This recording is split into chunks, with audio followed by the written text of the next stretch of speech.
in the administration or in D.C. that's contemplating a federal bailout of Puerto Rico.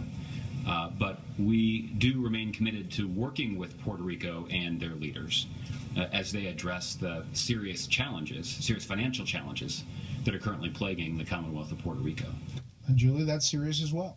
Yeah, it is. I mean, the scope of Puerto Rico isn't as large as the scope of Greece, and U.S. mutual funds have small exposure to Puerto Rico, but it's not an insignificant level of exposure. I think the question for the White House will be, okay, no federal bailout.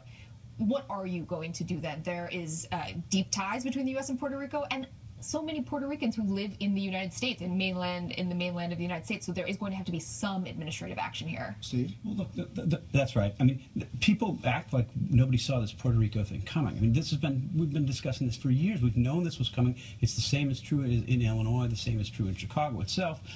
The rational response to a problem like this would be to both look for solutions and patches, do what you can short term to avoid a crisis, but then also re-examine the cause of the problem. And the cause of the problem in Greece, in Puerto Rico, in the United States and elsewhere is politicians making promises that they cannot possibly keep.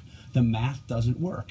And we're looking for patches, we're looking for solutions, but we're not doing the big look, the reassessment of where we are nationally on our entitlement programs, which we know will cause additional problems. I want to play one additional soundbite. This is about foreign policy overall. This is former President Jimmy Carter out at the Aspen Institute today, asked about President Obama's foreign policy. What about President Obama's success or failures on the world stage? How would you assess that? On the world stage, I think they've been minimal. I think he's done some good things domestically, like the health programs and so forth. But on the world stage, just to be objective about it as I can't think of many nations in the world where we have a better relationship now than we did when he took over. Charles? I don't often agree with Jimmy Carter. I did many years ago. But he's right. And I think this is a question for Hillary. She talks about a great experience, Secretary of State.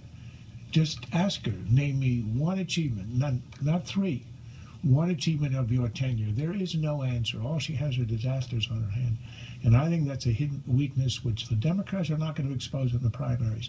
But that's going to be the job of any Republican nominee.